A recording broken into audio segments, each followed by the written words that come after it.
আমি নবজোয়ার কর্মসূচি করেছিলাম 2 মাস জুড়ে। কুচবিহার থেকে শুরু করেছিলাম আর এই দক্ষিণ 24 পরগনা জেলার সাগরে এসে শেষ করেছিলাম।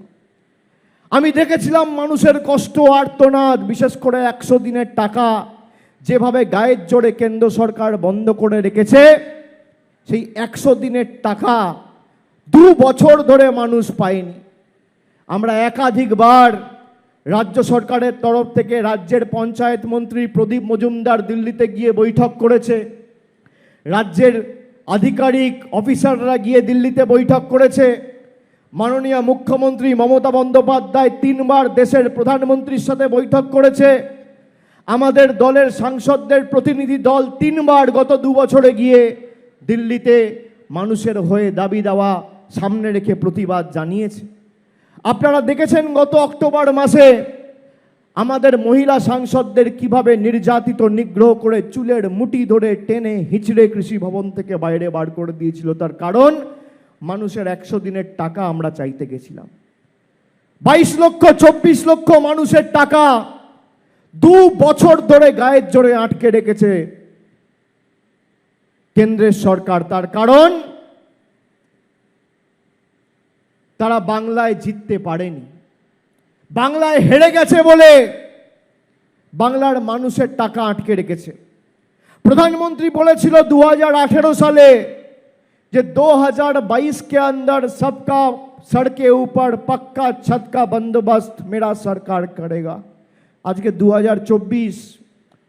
2022 এর মধ্যে বলেছিল ভারতবর্ষের যত নাগরিক আছে সবার মাথার উপর পাকা ছাদের ব্যবস্থা কেন্দ্র সরকার করবে। আজকে 2024, বাংলার 11,36,000 প্রকৃত প্রাপক যাদের বাড়িতে মাথার উপর ছাদ নেই, যাদের বাড়ি নেই, যাদের মাথার উপর ছাদ প্রয়োজন, ঘর প্রয়োজন, তাদের বাড়ির টাকাই কেন্দ্র সরকার, বিজেপি সরকার, নরেন্দ্র মোদীর সরকার আটকে রেখে দিয়েছে।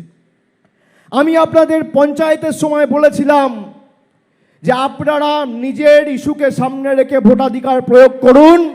কোনো নেতা কোনো মন্ত্রীর ক্ষমতা নেই আপনার টাকা আটকে রাখবে।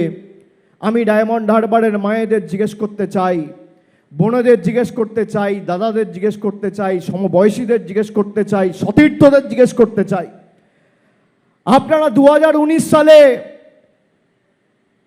বিজেপির ধর্মীয় উস্কানিতে ভোট না দিয়ে বাংলায় মমতা বন্দ্যোপাধ্যায়ের উন্নয়নের মডেলকে এন্ডোর্স করে উন্নয়নের জয়যাত্রা যাতে অব্যাহত থাকে সেই কারণে অভিষেক বন্দ্যোপাধ্যায়কে 3,21,000 ভোটের ব্যবধানে জিতিয়েছিলেন।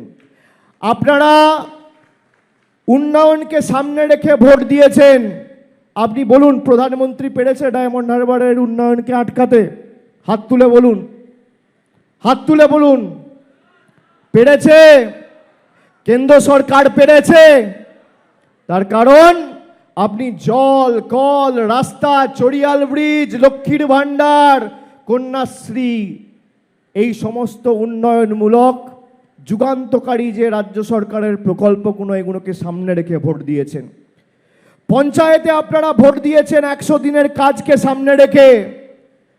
3 ফেব্রুয়ারি এই মাসের 3 তারিখ, আজ থেকে 15 দিন আগে মমতা বন্দ্যোপাধ্যায় রেড রোড থেকে ঘোষণা করেছে যে আমার সরকার আর দিল্লির কাছে ভিক্ষা চাইবে না, জমিদারদের উৎখাত করবে এই বাংলা, এবং যাদের 100 দিনের টাকা প্রয়োজন আমরা আর দিল্লির কাছে গিয়ে দরবার করব না। আমাদের রাজ্য সরকার, পশ্চিমবঙ্গ সরকার, মামাটি মানুষের সরকার 25 লক্ষ শ্রমিকদের টাকা ডাইরেক্ট ব্যাংক অ্যাকাউন্টে আগামী 10 দিনের মধ্যে পৌঁছে দেবে। যুগান্তকারী সিদ্ধান্ত মমতা বন্দ্যোপাধ্যায় ঘোষণা করেছে।